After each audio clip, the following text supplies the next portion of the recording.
अस्सलाम वालेकुम नाजरीन। पिछले किस के एंड पर आपने देखा था कि हकीम आर्तुक को पकड़ लिया गया था और अमीर बहाउद्दीन का खास आदमी उससे पूछताछ कर रहा था कि संदूक कहाँ है। इस किस के आगाज में वो यही पूछता है कि संदूक कहाँ है, लेकिन हकीम आर्तुक उसे टक्कर मारकर कहता है कि यही मेरा जवाब है।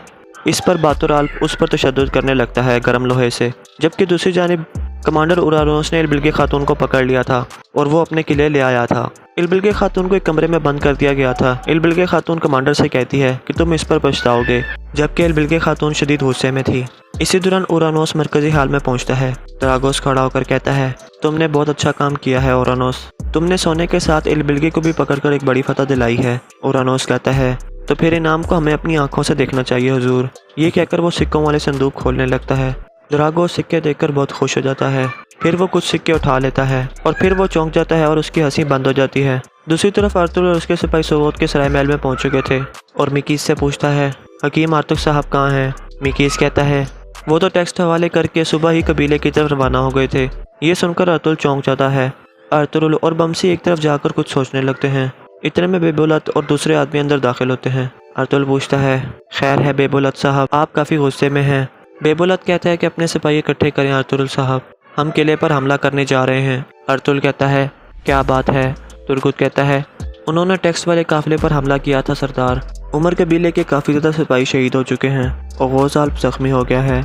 ये सुनकर आर्तुर सख्त परेशान हो जाता है और फिर पूछता है, तो क्या सिक्कों वाले संदूक वो किले में ले गए हैं? तुर्गुत हाँ में सर हिलाता है। दूसरी तरफ ड्रागोस सिक्के देखकर हैरान परेशान हो गया था क्योंकि वो सब नकली थे। फिर वो बारी बारी सारे संदूक चेक करता है और कहता है, इन पर पेंट हुआ है, ये सब नकली हैं। उरानोस भी सख्त परेशान हो जाता है। दूसरी तरफ आर्तुर के जहन में एक ख्याल आता है जिसमें वो हकीम आर्तुक को कह रहा था, सिपाहियों को कहें कि वो संदूक में असल सिक्कों के बजाय नकली सिक्के डाल दें। अगर ड्रागोस इन संदूकों को हासिल करने में कामयाब भी हो गया तो उसे नकली सिक्के मिलेंगे। इस तरह हम टैक्स वाला सोना बचा लेंगे। तुर्गुत पूछता है, अगर वो नकली सोना कोनिया पहुंच गया तो फिर क्या होगा सरदार? आर्तुर कहता है, हमारे सिपाही खुफिया तरीके से टेक्स्ट वाले सिक्के कोनिया तक ले जाएंगे, वहाँ वो उन्हें बेबुलत के हवाले कर देंगे। इस तरह ये सारा मंसूबा आर्तुर का था। दूसरी तरफ ड्रागोस कहता है कि खड़े हो जाओ उरानोस, मैं अपने सामने एक नाहल कमांडर को गुस्से में नहीं देखना चाहता। उरानोस खड़ा होकर कहता है, मैं उनसे इंतकाम लूँगा हुजूर। ड्रागोस कहता है, आर्तुर ने एक चाल चली है, वो एक अक्लमंद आदमी है, उसे अंदाज़ा था कि हम हमला करेंगे। अकल की तलवार गुस्से से कहीं ज़्यादा तेज़ होती है उरानोस, इसीलिए तुम्हें गुस्से से नहीं बल्कि अकल से काम लेना चाहिए। अगर आर्तुर समझता है कि उसने हमें हरा दिया है तो अब मैं इससे भी एक बड़ा खेल खेलूंगा। उरानोस पूछता है, अब हमें क्या करना चाहिए हुजूर? क्या हमें इल्बिल्गे का सर काट कर उसके कदमों में फेंक दें?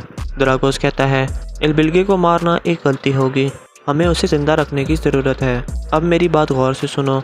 दूसरी तरफ सोगोत में आर्तुर कह रहा था, अगर तुमने बगैर सोचे बहादुरी दिखाई तो तुम्हें पेशेमानी का सामना करना पड़ेगा बेबुलत। तुमने मेरी बात नहीं सुनी और जाल में फंस गए, अब तुम सोने के बारे में परेशान हो। बेबुलत कहता है, मुझे सोने की कोई परवाह नहीं है आर्तुर साहब, वो मेरी बहन इल्बिल्गे को अगवा करके ले गए हैं।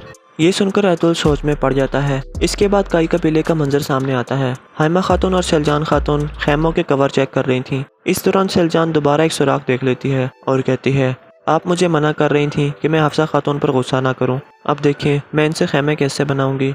इतने में सिरमा इजाज़त लेकर अंदर दाखिल होती है। सेलजान पूछती है, खैर है सिरमा खातून, आप ये कवर क्यों लाई हैं? सिरमा कहती है कि सिर्फ एक कबीला ही दूसरे कबीले के बारे में सोच सकता है। आप जानती हैं कि हम भी खैमे तैयार कर रहे हैं और आपको भी अपने खैमे बनाने की जल्दी है, इसीलिए मैंने सोचा कि ये आपके लिए ले आऊँ। ये सुनकर हाइमा खातून खुश हो जाती हैं और कहती हैं, आओ बेटी बैठो, सेलजान तुम्हारे लिए शरबत बनाकर लाती है। इसके बाद वो हाइमा खातून के साथ बैठ जाती है। दूसरी तरफ सोगोत में बेबुलत कह रहा था, हम आपसे मालूम करने आए हैं क्योंकि आप यहाँ के हक में आला हैं, लेकिन अभी भी मैं अपने सिपाहियों के साथ जाकर किले पर हमला करना चाहता हूँ। आप भी सिपाहियों को इकट्ठा करें और मेरे साथ चलें। आर्तुर कहता है, हम किले की तरफ नहीं जा रहे। बेबुलत कहता है, क्या मतलब है आपका इसका आर्तुर साहब? क्या हम बैठकर इंतजार करते रह जाएंगे? आर्तुर कहता है, अपने आप को संभालो बेबुलत, मैंने ये नहीं कहा कि हम इल्बिल्गे खातून को नहीं बचाएंगे, वो किले में हमारा इंतजार कर रहे होंगे, हम इस तरह जाकर उनके एक और जाल में नहीं फंसना चाहते। बेबुलत कहता है, तो फिर आप यहाँ पर बैठकर पूरी रात सोचते रहें कि क्या करना है, मुझे किसी की ज़रूरत नहीं है, मैं खुद ये कर सकता हूँ। इतने में अब्दुर्रहमान तेजी से अंदर आकर कहता है, सरदार लफ्के किले का कमांडर आया है, उसके साथ सिपाही हैं। आर्तुर कहता है, उसे अंदर आने दो अब्दुर्रहमान, लेकिन मोहतात रहना। काई कबीले में हाइमा खातून सिरमा से कहती हैं, तुम जब चाहे हमारे कबीले में आ सकती हो बेटी। सिरमा कहती है कि शुक्रिया हाइमा खातून। फिर वो अल्लाह हाफिज़ कहकर वहाँ से चली जाती है। इतने में एक सिपाही अंदर आकर कहता है, गश्त वाले सिपाहियों की तरफ से खबर आई है, हमारे 2 सिपाही जो आर्तुक साहब के साथ थे वो शहीद हो गए हैं और हकीम आर्तुक साहब गायब हैं। ये सुनकर हाइमा खातून और सलजान काफ़ी परेशान हो जाती हैं। फिर हाइमा खातून कहती हैं, फ़ौरन जाकर अतुल साहब को ये खबर दो। दूसरी तरफ कमांडर उरानोस और उसके सिपाही अंदर दाखिल होते हैं और अतुल के सामने खड़े हो जाते हैं। उरानोस कहता है, अतुल साहब, मैंने सुना है कि आप मेरी तलाश में थे। अतुल पूछता है, कौन हो तुम? मैंने पहले कभी तुम्हें देखा नहीं। उरानोस कहता है, इसी वजह से तुम मुझे तलाश नहीं कर सके अतुल, मैं दरागोस हूँ। ये सुनकर सब अपनी तलवारें निकाल लेते हैं और बेबुलत उरानोस की गर्दन पर तलवार रख लेता है। फिर उरानोस कहता है, लफ्के किले का नया हाकिम मैं हूँ। ये सुनकर अतुल बेबुलत को रोकने की कोशिश करता है। बेबुलत कहता है, तुमने मेरे बाबा को कत्ल किया, तुमने मेरी बहन को अगवा किया, मैं तुम्हें यहीं पर मार दूंगा। अतुल कहता है, रुक जाओ बेबुलत। बेबुलत कहता है, क्यों रुक जाऊँ अतुल साहब, क्या हर चीज़ के पीछे ये नहीं था? अब इसका सर उतारने का वक्त है। उरानोस अपने सिपाहियों से कहता है कि तलवारें नीचे कर लो। ये सुनकर वो सब अपनी तलवारें म्यान में डाल लेते हैं। फिर अतुल भी अपने सिपाहियों को तलवारें हटाने का कहता है। उरानोस कहता है, इसको मेरा सर उतारने दें अतुल साहब, अगर मुझे ज़रा बराबर भी नुकसान पहुंचा तो मेरे सिपाही इसकी बहन के सर काट कर इसके कदमों में फेंक देंगे। चलो क्या इंतज़ार कर रहे हो, मेरी जान या फिर इल्बिलगे की जान? फिर अतुल कहता है, छोड़ दो इसे बेबुलत साहब, ये मेरा हुक्म है। बेबुलत अपना खंजर हटाकर अतुल के सामने खड़ा हो जाता है। अतुल कहता है, हर कोई यहाँ से बाहर चला जाए, मैं इसके साथ अकेले में बात करूँगा। बेबुलत कहता है, मैं यहीं पर रुकूंगा। अतुल कहता है, मैंने कहा है कि हर कोई। बेबुलत साहब। बेबुलत कहता है, जिसका वालिद कत्ल हुआ है वो मैं हूँ और जिसकी बहन अगवा हुई है वो मैं हूँ, इसीलिए मैं लाजमी इस मुलाकात का हिस्सा बनूंगा। अतुल कहता है, अपनी हद अबूर मत करें बेबुलत साहब, तुम्हारी वजह से इल्बिलगे खातून कैद हो गई हैं, अब ये मामलात मैं अपने हाथों में ले रहा हूँ। बेबुलत कहता है कि अतुल साहब, आप हमारी रवायात की खिलाफ वर्जी कर रहे हैं, ये नाइंसाफ़ी है। अतुल कहता है, यहाँ का हाकिम आला मैं हूँ, यहाँ का निज़ाम भी मैं हूँ और रवायात भी मैं हूँ। फिर अतुल अपने सिपाहियों से कहता है कि बेबुलत और इसके सिपाहियों को कैद खाने में डाल दो। इसके बाद अतुल के सिपाही उन सबको पकड़कर वहाँ से ले जाते हैं। फिर अतुल बाकी सिपाहियों को भी बाहर जाने का इशारा करता है। सबके जाने के बाद अतुल कहता है, अब मैं तुम्हारी तरफ आता हूँ। दूसरी तरफ बेबुलत को कैद खाने में बंद कर दिया जाता है। बेबुलत शदीद गुस्से में मुब्तला हो जाता है और कहता है, मैं तुम सबको तबाह कर दूंगा। दूसरी तरफ अतुल उरानोस से कहता है, तुमने सोगोत के लोगों को कत्ल किया और बहुत से जाल बिछाए, अब तुमने इल्बिलगे खातून को कैद कर लिया है, बताओ मुझे तुम क्या चाहते हो? उरानोस कहता है, ये सब कुछ लईस की वजह से हुआ है, उसने मेरे हुक्म नहीं माने और ख़ुद से ऐसा करता रहा। मैं अभी अभी यहाँ पर आया हूँ, अगर आप मेरी शर्तें कबूल कर लें तो मैं इल्बिलगे खातून को आपके हवाले कर दूँगा। अतुल पूछता है कि क्या शर्तें हैं तुम्हारी? उरानोस कहता है, हमने जो सोना हासिल किया है वो नकली निकला, आप चालाक आदमी हैं, लेकिन मुझे असल सोना चाहिए। सिर्फ यही नहीं बल्कि आप हमारे ताजों से कोई टैक्स वसूल नहीं करेंगे जो सौगत में आते हैं। अतुल पूछता है, अगर मैं ये कबूल ना करूं तो? उरानोस कहता है, तो आपको इल्बिलगे खातून का सर मिलेगा। अतुल कहता है, मैं इसका जवाब तुम्हें कल तक दूंगा। उरानोस कहता है कि अच्छे तरीके से सोच लें, मैं किले की तरफ जा रहा हूँ। वो जाने लगता है तो अतुल कहता है, दरागोस, यहाँ से जाने की तुम्हारी सिर्फ एक ही वजह है और वो है इल्बिलगे खातून। अगर तुमने उसे ज़रा बराबर भी नुकसान पहुँचाया तो मैं तुम्हारे किले को ज़मीन पर गिरा दूंगा और फतह की इलामत के तौर पर तुम्हारा सर शहनशाह की तरफ भेज दूंगा। उरानोस बाहर निकल जाता है। बाहर आकर वो दरागोस को इशारा करता है कि काम हो गया है। इसके बाद वो किले की तरफ रवाना हो जाता है। इसके बाद फिर से लफ के किले का मंजर सामने आता है। एक कमांडर खाना लेकर इल्बिलगे के पास पहुंचता है। इल्बिलगे हाथ मारकर ट्रे गिरा देती है। कमांडर कहता है, दोबारा कभी ऐसा मत करना वरना तुम्हें जंजीरों के साथ बांध दिया जाएगा।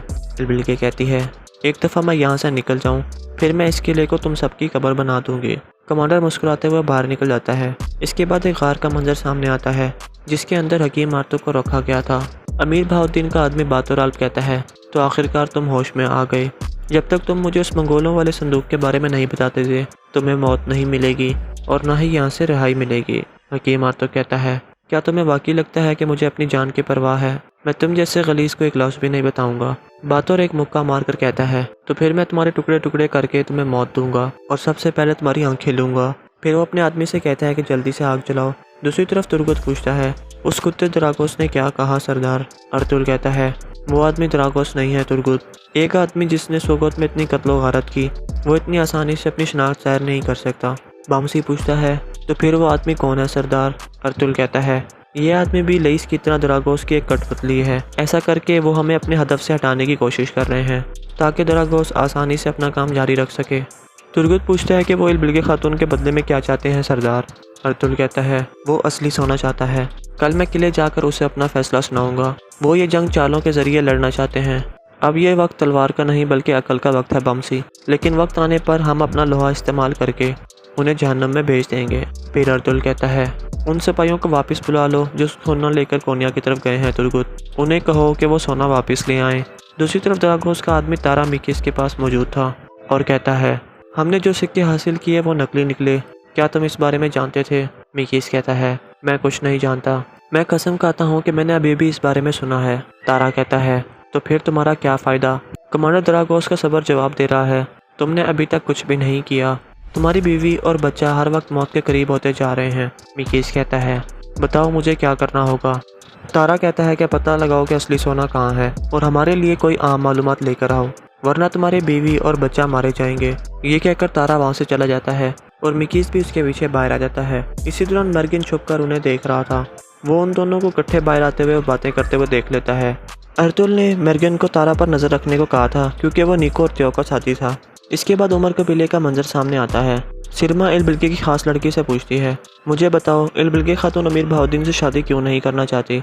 मैंगो कहती है, मैं नहीं जानती खानम, उन्होंने कभी किसी का जिक्र भी नहीं किया। सिरमा कहती है कि जब वो अमीर बहाउद्दीन से शादी कर लेगी तो हमारी शुक्रगुजार होगी। इतने में एक सिपाही इजाज़त लेकर अंदर आता है और कहता है, बुरी खबर है सिरमा खातून, टैक्स वाले काफिले पर हमला हुआ है। इलबिल्गे खातून अगवा हो गई हैं। सिरमा पूछती है, किसने जुर्रत की ऐसा करने की? सिपाही कहता है कि दरागोस ने। सिरमा पूछती है कि बेबुलत साहब कहाँ हैं? सिपाही कहता है, वो इस राय में अर्तुल साहब के पास मदद के लिए गए थे। दरागोस भी वहाँ पर आया था, लेकिन अर्तुल साहब ने बेबुलत साहब और सिपाहियों को गिरफ्तार कर लिया और उन्हें कैद खाने में डाल दिया। सिरमा कहती है कि वो कैसे मेरे भाई को कैद कर सकते हैं?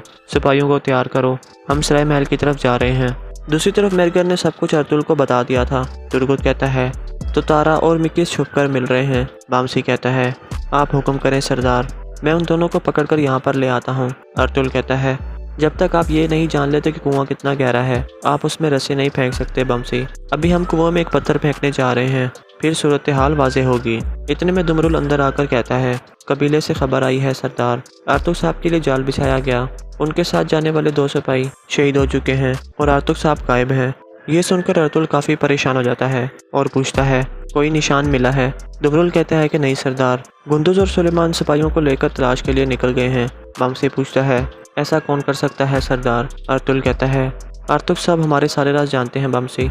लाजमी किसी ने मालूमात लेने के लिए उन्हें हासिल किया है, लेकिन चाहे वो कितना भी जुल्म कर लें आर्तुक साहब उन्हें एक लफ्ज़ भी नहीं बताएंगे। लेकिन हमें जल्द आर्तुक साहब को तलाश करना होगा और जिस किसी ने भी ये किया है उसके ऊपर आसमान गिराना होगा। फिर अर्तुल तुर्गुत से कहता है, और मर्गिन तुम दोनों गुंदुज और सुलेमान के साथ शामिल हो जाओ और हर इंच की तलाशी लो।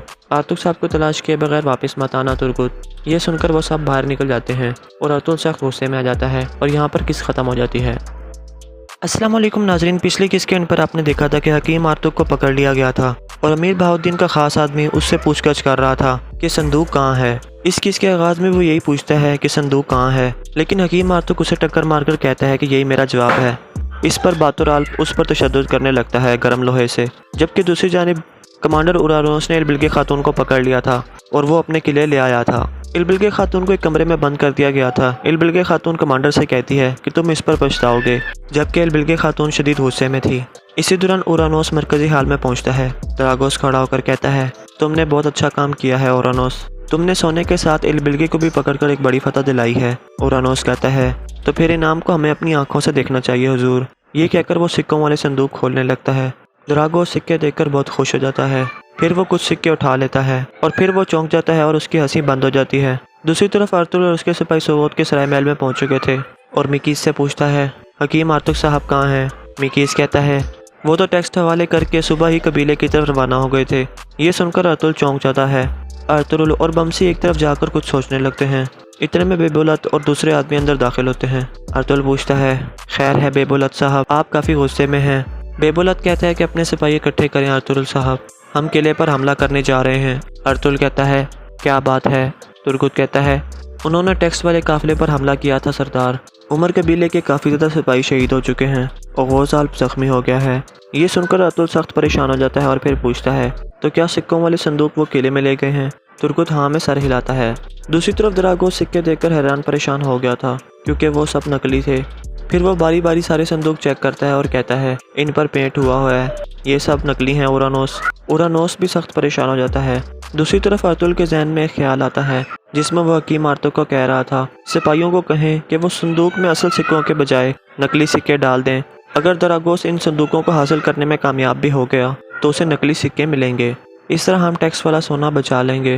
तुर्कुत पूछता है, अगर वो नकली सोना कोनिया पहुंच गया तो फिर क्या होगा सरदार? अतुल कहता है, हमारे सिपाही खुफिया तरीके से टेक्स्ट वाले सिक्के कोनिया तक ले जाएंगे, वहाँ वो उन्हें बेबुलत के हवाले कर देंगे। इस तरह ये सारा मंसूबा अतुल का था। दूसरी तरफ दरागोस कहता है कि खड़े हो जाओ ओरानोस, मैं अपने सामने एक नाहल कमांडर को गुस्से में नहीं देखना चाहता। ओरानोस खड़ा होकर कहता है, मैं उनसे इंतकाम लूँगा हुजूर।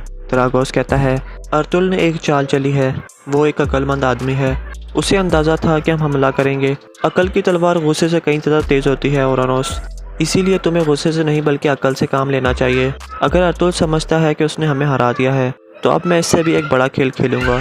ओरानोस पूछता है, अब हमें क्या करना चाहिए हुजूर? क्या हमें बिलबिलगे का सर काट कर उसके कदमों में फेंक दें? दरागोस कहता है, इलबिलगे को मारना एक गलती होगी, हमें उसे जिंदा रखने की ज़रूरत है। अब मेरी बात गौर से सुनो। दूसरी तरफ सोगोत में अतुल कह रहा था, अगर तुमने बगैर सोचे बहादुरी दिखाई तो तुम्हें पेशेमानी का सामना करना पड़ेगा बेबुलत। तुमने मेरी बात नहीं सुनी और जाल में फंस गए। अब तुम सोने के बारे में परेशान हो। बेबुलत कहता है, मुझे सोने की कोई परवाह नहीं है अतुल साहब, वो मेरी बहन इलबिलगे को अगवा करके ले गए हैं। ये सुनकर अतुल सोच में पड़ जाता है। इसके बाद काई कबीले का मंजर सामने आता है। हाइमा खातून और सेलजान खातून खैमों के कवर चेक कर रही थीं। इस दौरान सेलजान दोबारा एक सुराख देख लेती है और कहती है, आप मुझे मना कर रही थी कि मैं हफ्सा खातून पर गुस्सा ना करूं। अब देखिए मैं इनसे खैमे कैसे बनाऊंगी। इतने में सिरमा इजाज़त लेकर अंदर दाखिल होती है। सेलजान पूछती है, खैर है सिरमा खातून, आप ये कवर क्यों लाई हैं? सिरमा कहती है कि सिर्फ एक कबीला ही दूसरे कबीले के बारे में सोच सकता है। आप जानती हैं कि हम भी खैमे तैयार कर रहे हैं और आपको भी अपने खैमे बनाने की जल्दी है, इसीलिए मैंने सोचा कि ये आपके लिए ले आऊँ। ये सुनकर हैमा खातून खुश हो जाती हैं और कहती हैं, आओ बेटी बैठो, सेलजान तुम्हारे लिए शरबत बनाकर लाती है। इसके बाद वो हैमा खातून के साथ बैठ जाती है। दूसरी तरफ सोगोत में बेबुलत कह रहा था, हम आपसे मालूम करने आए हैं क्योंकि आप यहाँ के हक में आला हैं, लेकिन अभी भी मैं अपने सिपाहियों के साथ जाकर किले पर हमला करना चाहता हूँ। आप भी सिपाहियों को इकट्ठा करें और मेरे साथ चलें। अतुल कहता है, हम किले की तरफ नहीं जा रहे। बेबुलत कहता है, क्या मतलब है आपका इसका अतुल साहब? क्या हम बैठकर इंतज़ार करते रह जाएंगे? अतुल कहता है, अपने आप को संभालो बेबुलत, मैंने ये नहीं कहा कि हम इलबिलगे खातून को नहीं बचाएंगे। वो किले में हमारा इंतज़ार कर रहे होंगे, हम इस तरह जाकर उनके एक और जाल में नहीं फंसना चाहते। बेबुलत कहता है, तो फिर आप यहाँ पर बैठकर पूरी रात सोचते रहें कि क्या करना है। मुझे किसी की ज़रूरत नहीं है, मैं खुद ये कर सकता हूँ। इतने में अब्दुर्रहमान तेजी से अंदर आकर कहता है, सरदार लफ्के किले का कमांडर आया है, उसके साथ सिपाही हैं। अतुल कहता है, उसे अंदर आने दो अब्दुर्रहमान, लेकिन मोहतात रहना। काई कबीले में हाइमा खातून सिरमा से कहती हैं, तुम जब चाहे हमारे कबीले में आ सकती हो बेटी। सिरमा कहती है कि शुक्रिया हाइमा खातून। फिर वो अल्लाह हाफिज़ कहकर वहाँ से चली जाती है।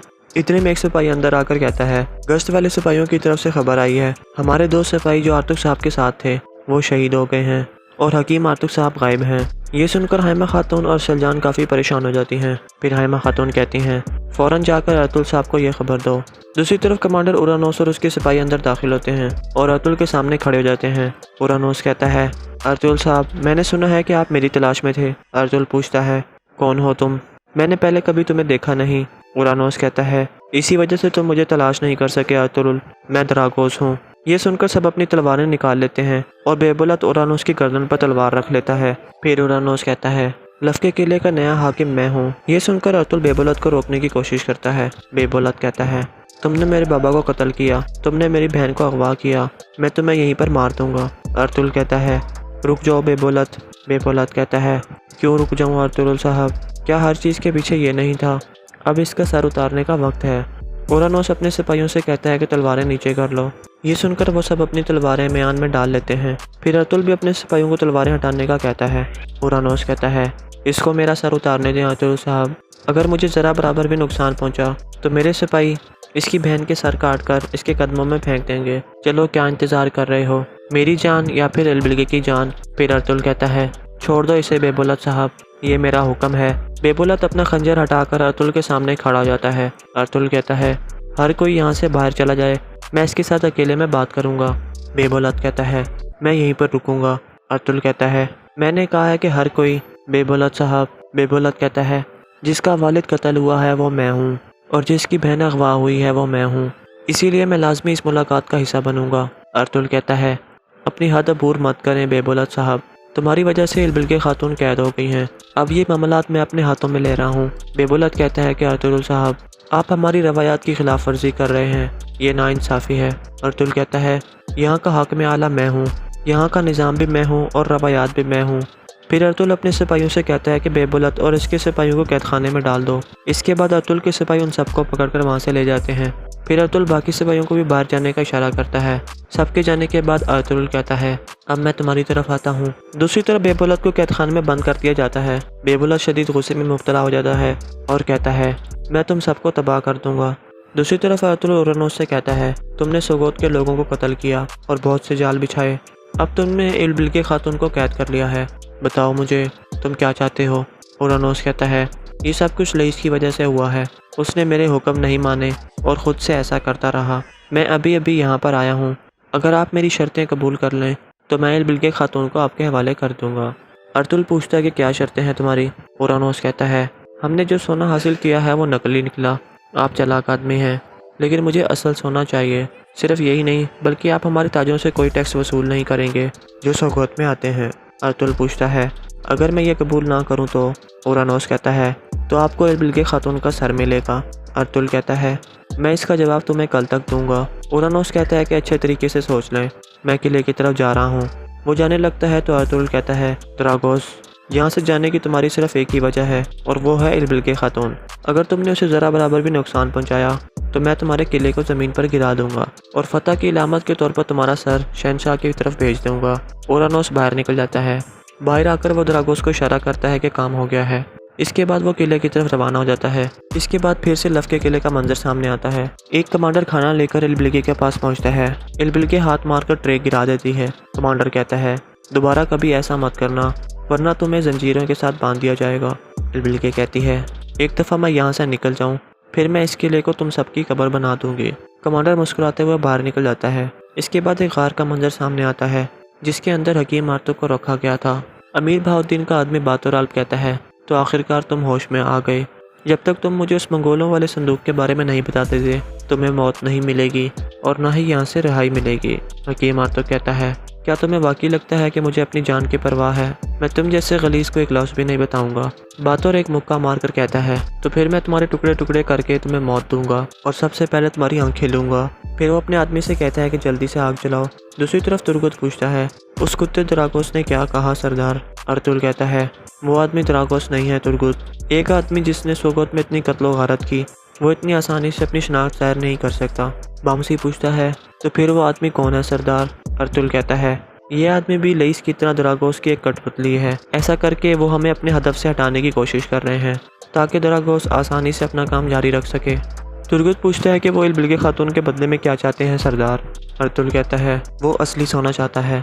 कल मैं किले जाकर उसे अपना फैसला सुनाऊंगा। वो ये जंग चालों के जरिए लड़ना चाहते हैं।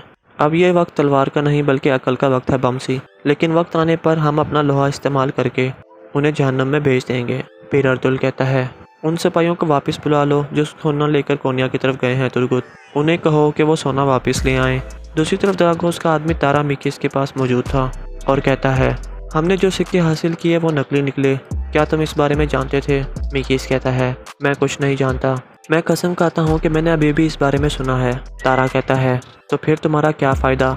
कमांडर द्रागोस का सबर जवाब दे रहा है, तुमने अभी तक कुछ भी नहीं किया, तुम्हारी बीवी और बच्चा हर वक्त मौत के करीब होते जा रहे हैं। मिकीस कहता है, बताओ मुझे क्या करना होगा?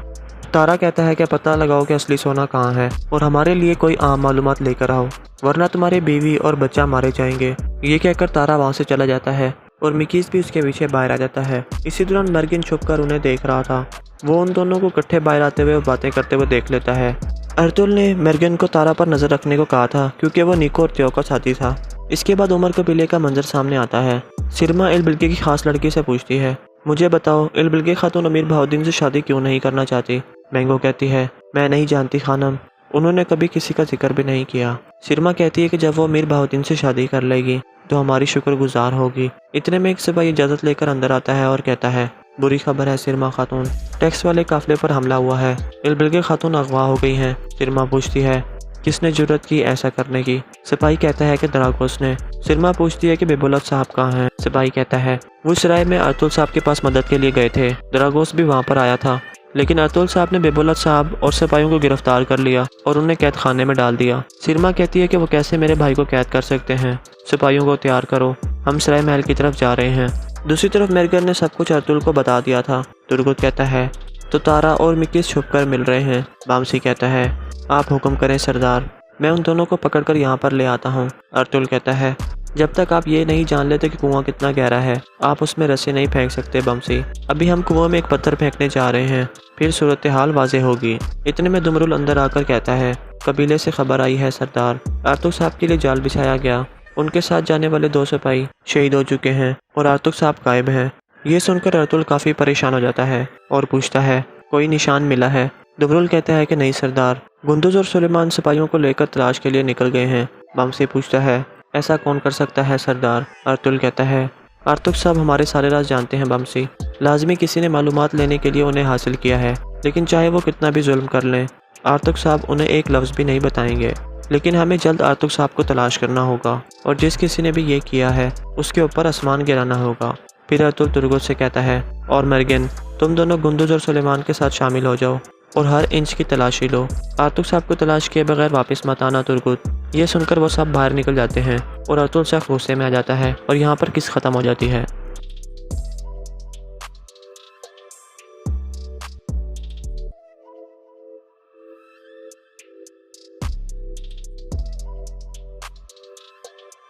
अस्सलाम वालेकुम नाजरीन, पिछले किस के एंड पर आपने देखा था कि हकीम आर्तुक को पकड़ लिया गया था और अमीर बहाउद्दीन का खास आदमी उससे पूछताछ कर रहा था कि संदूक कहाँ है। इस किस के आगाज़ में वो यही पूछता है कि संदूक कहाँ है, लेकिन हकीम आर्तुक उसे टक्कर मारकर कहता है कि यही मेरा जवाब है। इस पर बातुराल उस पर तशद्दुद करने लगता है गर्म लोहे से, जबकि दूसरी जानिब कमांडर उरानोस ने इलबिल्गे खातून को पकड़ लिया था और वो अपने किले ले आया था। इलबिल्गे खातून को एक कमरे में बंद कर दिया गया था। इलबिल्गे खातून कमांडर से कहती है कि तुम इस पर पछताओगे, जबकि इलबिल्गे खातून शदीद गुस्से में थी। इसी दौरान उरानोस मरकजी हाल में पहुंचता है। दरागोस खड़ा होकर कहता है, तुमने बहुत अच्छा काम किया है उरानोस, तुमने सोने के साथ इलबिल्गे को भी पकड़कर एक बड़ी फतह दिलाई है। उरानोस कहता है, तो फिर इनाम को हमें अपनी आंखों से देखना चाहिए हुजूर। ये कहकर वो सिक्कों वाले संदूक खोलने लगता है।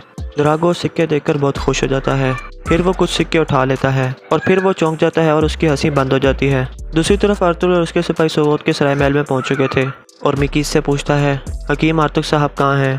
मिकीस कहता है, वो तो टेक्स्ट हवाले करके सुबह ही कबीले की तरफ रवाना हो गए थे। ये सुनकर अर्तुल चौंक जाता है। अर्तुल और बमसी एक तरफ जाकर कुछ सोचने लगते हैं। इतने में बेबुलत और दूसरे आदमी अंदर दाखिल होते हैं। अर्तुल पूछता है, खैर है बेबुलत साहब, आप काफ़ी गुस्से में हैं। बेबुलत कहता है कि अपने सिपाही इकट्ठे करें अर्तुल साहब, हम किले पर हमला करने जा रहे हैं। अर्तुल कहता है, क्या बात है? तुर्गुत कहता है, उन्होंने टेक्स्ट वाले काफिले पर हमला किया था सरदार, उमर कबीले के काफ़ी ज़्यादा सिपाही शहीद हो चुके हैं और गौज़ाल जख्मी हो गया है। ये सुनकर अर्तुल सख्त परेशान हो जाता है और फिर पूछता है, तो क्या सिक्कों वाले संदूक वो किले में ले गए हैं? तुर्गुत हाँ में सर हिलाता है। दूसरी तरफ दरागोस सिक्के देखकर हैरान परेशान हो गया था क्योंकि वो सब नकली थे। फिर वो बारी बारी सारे संदूक चेक करता है और कहता है, इन पर पेंट हुआ है, ये सब नकली हैं। उरानोस भी सख्त परेशान हो जाता है। दूसरी तरफ अर्तुल के जहन में एक ख्याल आता है जिसमें वह हकीम आर्तुक को कह रहा था, सिपाहियों को कहें कि वो संदूक में असल सिक्कों के बजाय नकली सिक्के डाल दें। अगर दरागोस इन संदूकों को हासिल करने में कामयाब भी हो गया तो उसे नकली सिक्के मिलेंगे, इस तरह हम टैक्स वाला सोना बचा लेंगे। तुर्गुत पूछता है, अगर वो नकली सोना कोनिया पहुंच गया तो फिर क्या होगा सरदार? अर्तुल कहता है, हमारे सिपाही खुफिया तरीके से टेक्स्ट वाले सिक्के कोनिया तक ले जाएंगे, वहाँ वो उन्हें बेबुलत के हवाले कर देंगे। इस तरह ये सारा मंसूबा अर्तुल का था। दूसरी तरफ दरागोस कहता है कि खड़े हो जाओ उरानोस, मैं अपने सामने एक नाअहल कमांडर को गुस्से में नहीं देखना चाहता। उरानोस खड़ा होकर कहता है, मैं उनसे इंतकाम लूँगा हुजूर।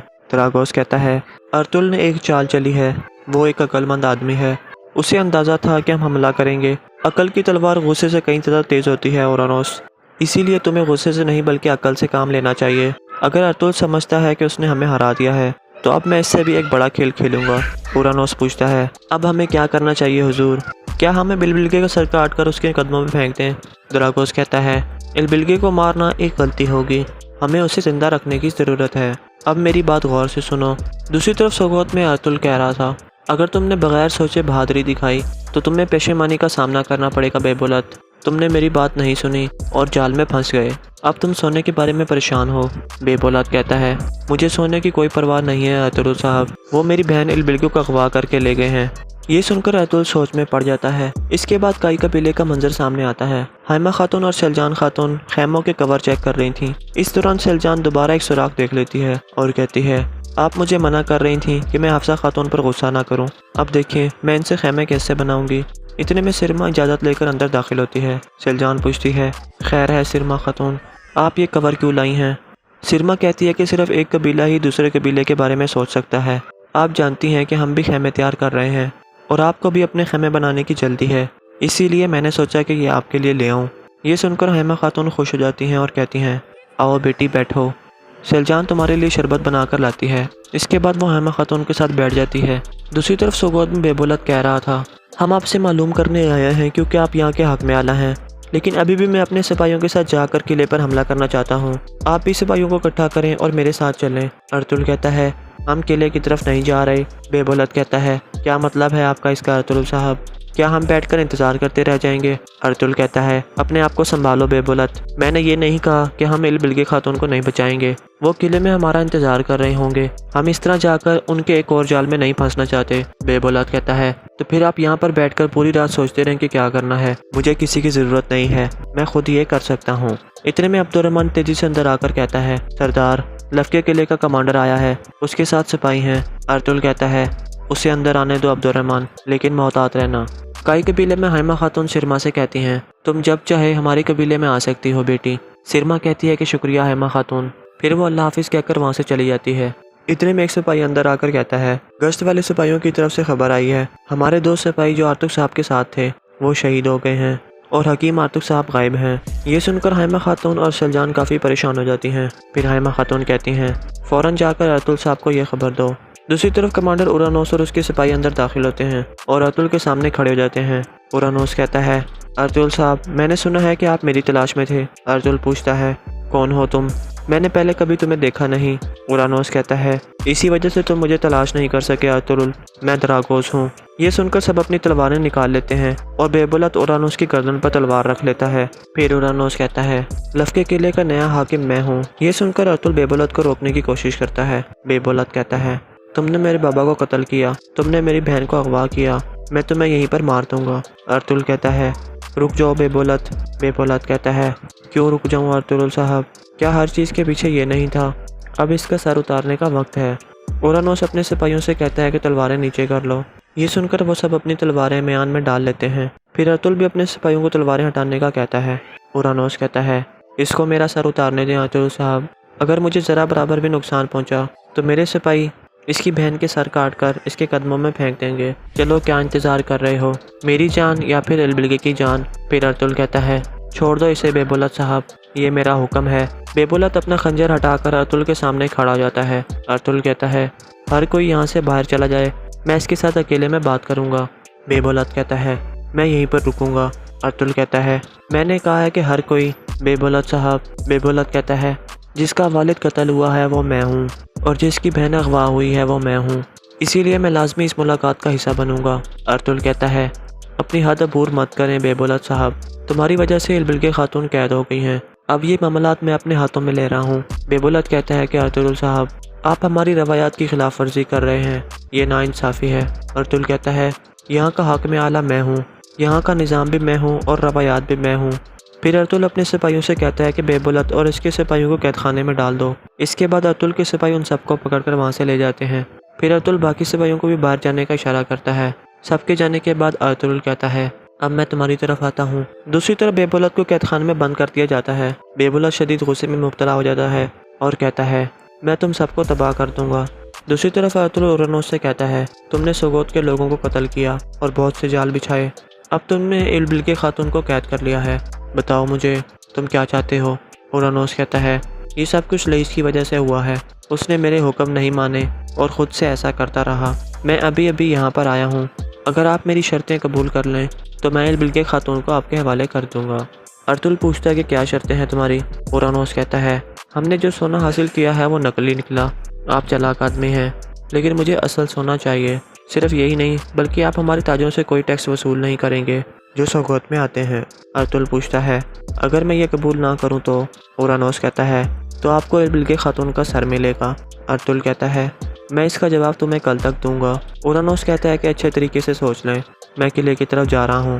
वो जाने लगता है तो अर्तुल कहता है, द्रागोस, यहाँ से जाने की तुम्हारी सिर्फ एक ही वजह है और वो है इल बिल्के खातून। अगर तुमने उसे ज़रा बराबर भी नुकसान पहुँचाया तो मैं तुम्हारे किले को ज़मीन पर गिरा दूंगा और फतह की इलामत के तौर पर तुम्हारा सर शहनशाह की तरफ भेज दूंगा। ओरानोस बाहर निकल जाता है। बाहर आकर वो द्रागोस को इशारा करता है कि काम हो गया है। इसके बाद वो किले की तरफ रवाना हो जाता है। इसके बाद फिर से लव के किले का मंजर सामने आता है। एक कमांडर खाना लेकर इल बिल्के के पास पहुंचता है। इल बिल्के हाथ मारकर ट्रे गिरा देती है। कमांडर कहता है, दोबारा कभी ऐसा मत करना वरना तुम्हें जंजीरों के साथ बांध दिया जाएगा। इल बिल्के कहती है, एक दफ़ा मैं यहाँ से निकल जाऊँ फिर मैं इस किले को तुम सबकी कब्र बना दूंगी। कमांडर मुस्कुराते हुए बाहर निकल जाता है। इसके बाद एक गार का मंजर सामने आता है जिसके अंदर हकीम आर्तुक को रखा गया था। अमीर बहाउद्दीन का आदमी बातोराल कहता है, तो आखिरकार तुम होश में आ गए। जब तक तुम मुझे उस मंगोलों वाले संदूक के बारे में नहीं बताते थे तुम्हें मौत नहीं मिलेगी और ना ही यहाँ से रिहाई मिलेगी। हकीम आर्तुक कहता है, क्या तुम्हें वाकई लगता है कि मुझे अपनी जान की परवाह है? मैं तुम जैसे गलीस को एक लफ्ज़ भी नहीं बताऊंगा। बातोर एक मुक्का मारकर कहता है, तो फिर मैं तुम्हारे टुकड़े टुकड़े करके तुम्हें मौत दूंगा और सबसे पहले तुम्हारी आंखें लूंगा। फिर वो अपने आदमी से कहता है कि जल्दी से आग जलाओ। दूसरी तरफ तुर्गुत पूछता है, उस कुत्ते द्रागोस ने क्या कहा सरदार? अर्तुल कहता है, वो आदमी द्रागोस नहीं है तुर्गुत। एक आदमी जिसने सोगोत में इतनी कत्लो गारत की वो इतनी आसानी से अपनी शनाख्त जाहिर नहीं कर सकता। बामसी पूछता है, तो फिर वो आदमी कौन है सरदार? अर्तुल कहता है, ये आदमी भी लईस की तरह द्रागोस की एक कठपुतली है। ऐसा करके वो हमें अपने हदफ से हटाने की कोशिश कर रहे हैं ताकि द्रागोस आसानी से अपना काम जारी रख सके। तुर्गुत पूछता है कि वो इल बिल्के खातून के बदले में क्या चाहते हैं सरदार? अर्तुल कहता है, वो असली सोना चाहता है। कल मैं किले जाकर उसे अपना फैसला सुनाऊंगा। वो ये जंग चालों के जरिए लड़ना चाहते हैं। अब ये वक्त तलवार का नहीं बल्कि अकल का वक्त है बमसी, लेकिन वक्त आने पर हम अपना लोहा इस्तेमाल करके उन्हें जहन्नम में भेज देंगे। फिर अर्तुल कहता है, उन सिपाहियों को वापस बुला लो जो सोना लेकर कोनिया की तरफ गए हैं तुर्गुत। उन्हें कहो कि वो सोना वापस ले आएं। दूसरी तरफ द्रागोस का आदमी तारा मिकिस के पास मौजूद था और कहता है, हमने जो सिक्के हासिल किए वो नकली निकले। क्या तुम इस बारे में जानते थे? मिकिस कहता है, मैं कुछ नहीं जानता। मैं कसम खाता हूँ कि मैंने अभी भी इस बारे में सुना है। तारा कहता है, तो फिर तुम्हारा क्या फ़ायदा? कमांडर द्रागोस का सबर जवाब दे रहा है, तुमने अभी तक कुछ भी नहीं किया। तुम्हारी बीवी और बच्चा हर वक्त मौत के करीब होते जा रहे हैं। मिकिस कहता है, बताओ मुझे क्या करना होगा? तारा कहता है कि पता लगाओ कि असली सोना कहाँ है और हमारे लिए कोई आम मालूमात लेकर आओ वरना तुम्हारे बीवी और बच्चा मारे जाएंगे। ये कहकर तारा वहाँ से चला जाता है और मिकिस भी उसके पीछे बाहर आ जाता है। इसी दौरान मर्गिन छुपकर उन्हें देख रहा था। वो उन दोनों को इकट्ठे बाहर आते हुए और बातें करते हुए देख लेता है। अर्तुल ने मर्गिन को तारा पर नजर रखने को कहा था क्योंकि वो निको और त्यो का साथी था। इसके बाद उमर कबीले का मंजर सामने आता है। सिरमा इल बिल्के की खास लड़की से पूछती है, मुझे बताओ इल बिल्के खातून अमीर बहाउद्दीन से शादी क्यों नहीं करना चाहती? मैंगो कहती है, मैं नहीं जानती खानम, उन्होंने कभी किसी का जिक्र भी नहीं किया। सिरमा कहती है कि जब वो अमीर बहाउद्दीन से शादी कर लेगी तो हमारी शुक्रगुजार होगी। इतने में एक सिपाही इजाज़त लेकर अंदर आता है और कहता है, बुरी खबर है सिरमा खातून, टैक्स वाले काफिले पर हमला हुआ है। इल बिल्के खातून अगवा हो गई हैं। सिरमा पूछती है, किसने जुर्रत की ऐसा करने की? सिपाही कहता है कि द्रागोस ने। सिरमा पूछती है कि बेबुलत साहब कहाँ हैं? सिपाही कहता है, वो इस राय में अर्तुल साहब के पास मदद के लिए गए थे। द्रागोस भी वहाँ पर आया था, लेकिन अर्तुल साहब ने बेबुलत साहब और सिपाहियों को गिरफ्तार कर लिया और उन्हें कैद खाने में डाल दिया। सिरमा कहती है कि वो कैसे मेरे भाई को कैद कर सकते हैं? सिपाहियों को तैयार करो, हम सराय महल की तरफ जा रहे हैं। दूसरी तरफ मेरगर ने सब कुछ अर्तुल को बता दिया था। तुर्गुत कहता है, तो तारा और मिकिस छुपकर मिल रहे हैं। बामसी कहता है, आप हुक्म करें सरदार, मैं उन दोनों को पकड़कर यहाँ पर ले आता हूँ। अर्तुल कहता है, जब तक आप ये नहीं जान लेते कि कुआं कितना गहरा है आप उसमें रस्सी नहीं फेंक सकते बमसी। अभी हम कुआं में एक पत्थर फेंकने जा रहे हैं, फिर सूरत हाल वाज़ेह होगी। इतने में दुमरुल अंदर आकर कहता है, कबीले से खबर आई है सरदार, आर्तुक साहब के लिए जाल बिछाया गया। उनके साथ जाने वाले 2 सिपाही शहीद हो चुके हैं और आर्तुक साहब गायब हैं। ये सुनकर अर्तुल काफ़ी परेशान हो जाता है और पूछता है, कोई निशान मिला है? दुमरुल कहता है कि नहीं सरदार, गुंदुज और सुलेमान सिपाहियों को लेकर तलाश के लिए निकल गए हैं। बामसी पूछता है, ऐसा कौन कर सकता है सरदार? अर्तुल कहता है, आर्तुक साहब हमारे सारे राज जानते हैं बामसी, लाजमी किसी ने मालूमात लेने के लिए उन्हें हासिल किया है, लेकिन चाहे वो कितना भी जुल्म कर लें, आर्तुक साहब उन्हें एक लफ्ज़ भी नहीं बताएंगे। लेकिन हमें जल्द आर्तुक साहब को तलाश करना होगा और जिस किसी ने भी ये किया है उसके ऊपर आसमान गिराना होगा। फिर अर्तुल तुर्गुत से कहता है, और मर्गिन, तुम दोनों गुंदुज और सुलेमान के साथ शामिल हो जाओ और हर इंच की तलाशी लो। आर्तुक साहब को तलाश किए बगैर वापस मत आना तुर्गुत। ये सुनकर वो सब बाहर निकल जाते हैं और अर्तुल सख्त गुस्से में आ जाता है और यहाँ पर किस ख़त्म हो जाती है।